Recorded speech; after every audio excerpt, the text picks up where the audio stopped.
Cougar football fans. 40, 30, 20, 10, and that's how you do it. This hour, First and 12 looks ahead to the 2024 season to come. Up for the touchdown! He came down with it! He came down with it! The Big 12 expands again, and the BYU-Utah rivalry is back at center stage. Our hosts are Mitch Harper and Alex Kirry on KSL News Radio and the KSL Sports Zone. I don't know if it's just Nelly with that performance we had yesterday, but I'm feeling like we're number one. We're the number one Big 12 show around. It's been a great first season, and there's going to be a lot more content in the years to come on First and 12. Dude, I was 16-team era. Mitch, I was waiting for Lil Kim to pop up on the stage, dude, like just to like round it all out. You know, like I was like, man. Where's Missy Elliott? Where's Lil Kim?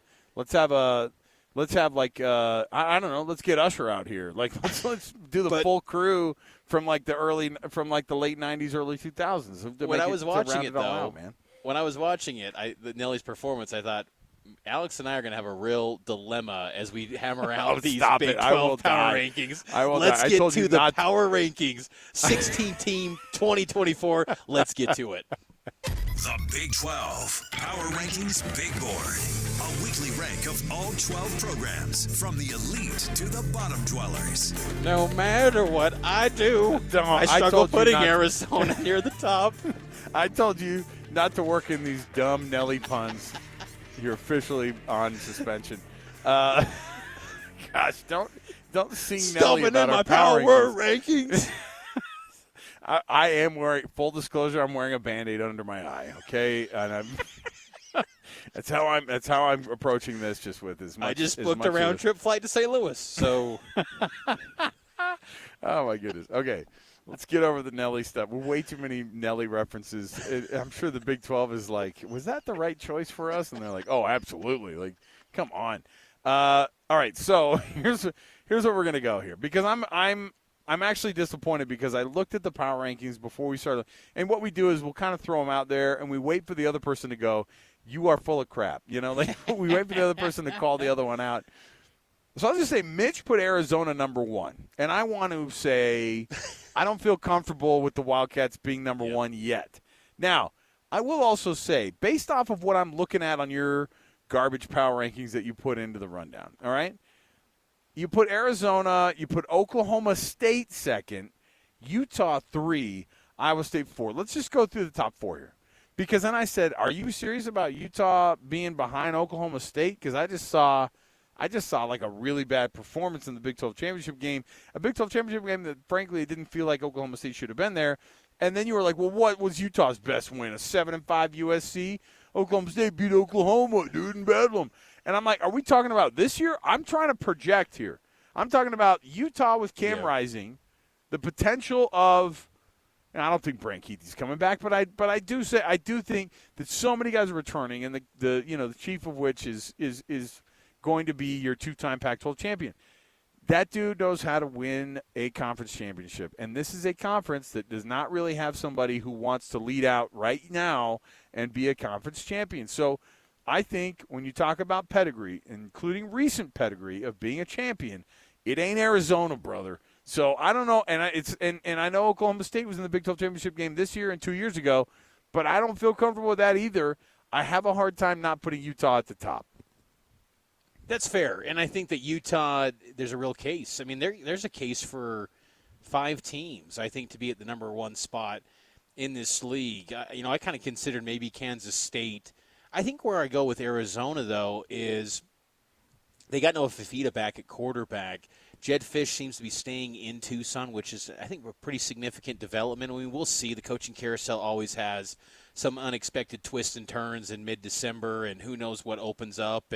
But the fact that Chip Kelly stayed at UCLA and, Jed Fish seemed like to maybe be a back channel potential hire for them, he's still in Tucson, and I think that's just a good move. Arizona is going to be a tough out. But like so many teams in the Big 12, can they maintain it when expectations are actually placed on them? These teams seem to regress in the Big 12. So, I'm okay with going Utah number one. I thought it was just noteworthy how they struggled against the worst team in the Big 12 in week 2 this past year. And And, that was with the guy that took down USC. It was just kind of a weird year for Utah. If at full strength, sure. I think Utah at number 1, I'm fine with that. Because, again, they have an identity. They have consistency. And that's just something no one else in this Big 12 has. Well, and Utah has it. If you're going to talk about it too, and I would say, hey, find where your great quarterbacks are in the conference and then put those people at the top. And Cam Rising coming back, that's your guy who I think you need to put at the top, but you're not far off. I think Noah Fafita actually has the highest ceiling of somebody who, we were blown away. This is a guy who threw for 545 yards and broke an Arizona record, and the dude is a freshman, right? And he has huge potential. And so if you're going to talk about, and again, in a league where quarterbacking right now is like, it's hard to find. It's RBUs across the board right here. I think that Arizona has somebody in Noah Fafita that they knew that they were going to get somebody pretty awesome in Noah Fafita, but I didn't think they thought that he would come in for Jaden DeLaura as the backup, to try not to be, to come in and just fill in the blank for a minute. And then they were like, hey, DeLaura, you're done, bro. Like, this is it. This guy has got something, man. And so I think that if you're talking like that, then fine. I think that Oklahoma State, I have no idea. What's Ollie Gordon's situation? What's Ollie Gordon doing? Is he coming back?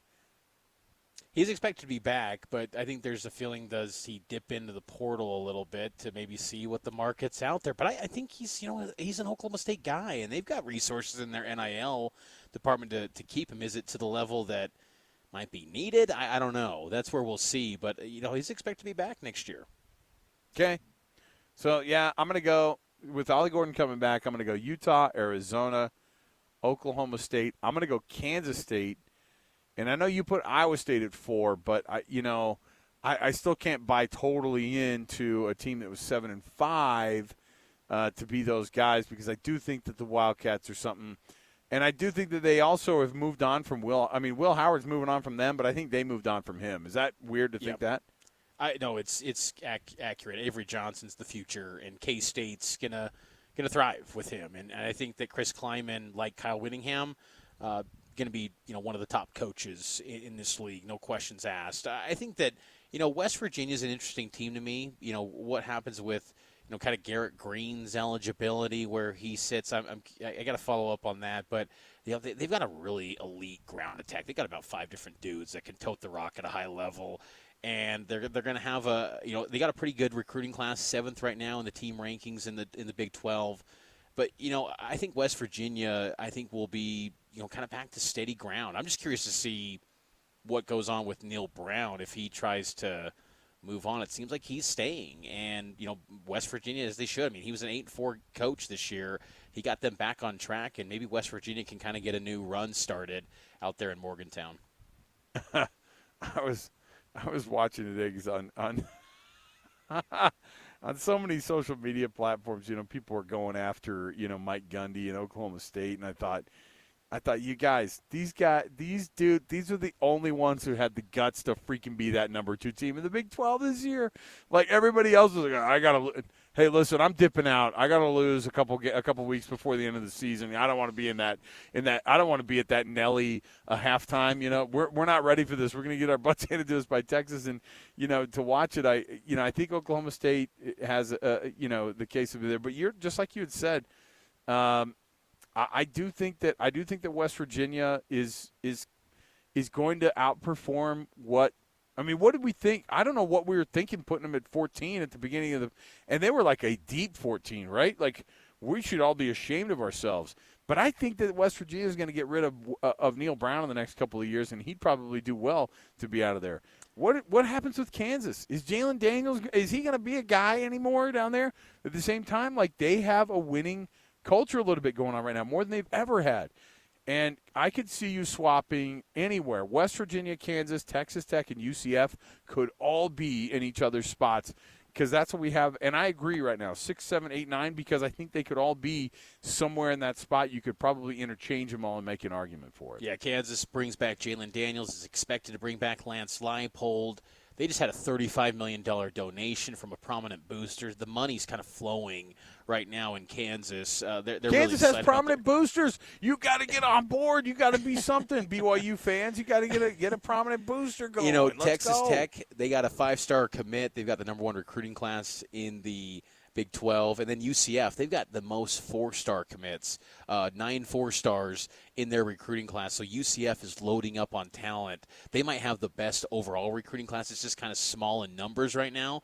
But UCF and Gus Malzahn, they're kind of recruiting like a back half of the SEC type team. Like they look really good. They're top 25 in recruiting this year. UCF, keep an eye on them because I thought it was noteworthy that they got to a bowl game despite how many issues they had in stretches this year. The fact that they fought and kind of dug themselves out, because I think there was an undercurrent of like, is Gus Malzahn checked out? Is he a guy that's just cashing checks because it's just almost like a retirement situation for him? But I think he's putting in the work. Like you're seeing in the recruiting trail, and UCF wouldn't be surprised if you really kind of see them climb the ladder in the Big 12 in years to come. All right, so let's go. We did our top 9 there. Let's go to our bottom. Let's go to our bottom 6 here, or I guess it'd be bottom 7. Let's go to our bottom 7. TCU at 10. I don't disagree with. Now, here's where I think you're going to have a lot of fans argue with Mitch because he really got this wrong. 11 Colorado, 12 BYU. You've got the Buffs ahead of BYU. They're going to get 40 new guys out of the transfer portal. I guess it's a combination of I'm really kind of sold on Coach Prime still. I'm buying in on him, and they've got Shedeur Sanders if he comes back. One thing about that Colorado roster. How many teams in this league will have 5-star talent at the top? They've got it with Travis Hunter and Shedeur Sanders. I mean, those are elite prospects, and I just think they could be, instant impact guys. And you saw like the first glimpse of them against the Big 12 team. They outclassed TCU, and I know TCU didn't amount to much this year, but I still kind of believe in Coach Prime. I'm not jumping ship on him. I think, and if Colorado lined it up against BYU, I'd probably pick Colorado, but just because I'm a believer in the kind of the top end of their talent. So I'm giving them a slight edge. And I'm leaning a little bit heavy right now in how this season, played out. And I know the Buffs were kind of a mess, but I'm looking at the whole body of work. And that September, they were dynamite. Some of the decisions with Coach Prime and the coaching staff were kind of knee jerk. And Sean Lewis goes to San Diego State as the head coach, so they're gonna have to kind of retool the staff, but. I'm still buying in on Coach Prime. And for BYU, I'm still buying in on Coach Kalani, too, Satake. I think he's the right guy for the job. It's just BYU doesn't act as quick. Like, they're not going to adapt. Like, Rick George at Colorado, the AD there, like, Coach Prime, do what you need to do. Like, get it done, and I'll make it happen. Like, BYU, it's like Kalani has to go through all this red tape. And it's like, are these people willing to be a Power 5 program or not? Like, you dreamed so much to be in the Big 12. Well, act like it now. Like, you're here.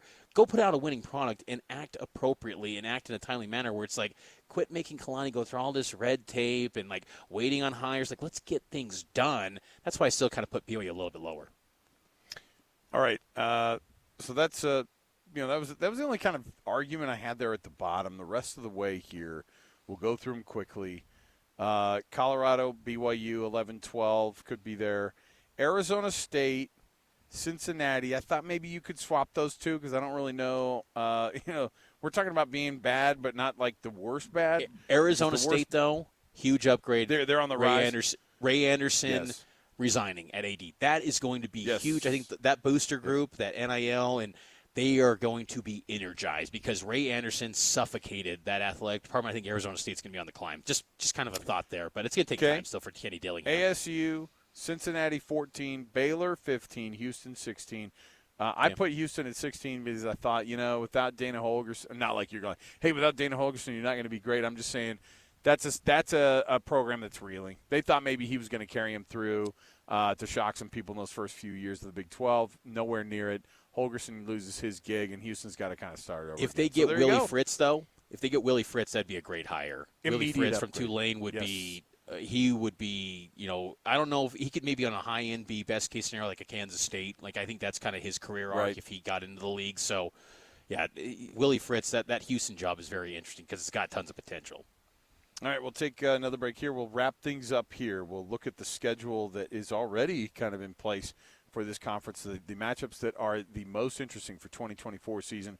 Take a little jump into the scheduling matrix for the Big 12 in 2024. It is 1st and 12 right here, 97.5 the KSL Sports Zone and the did I already say that? And KSL News Radio. There you go. So both stations. Mitch Harper, Alex Kirry. We'll be back. It's all brought to you by Macy's. Happy shopping.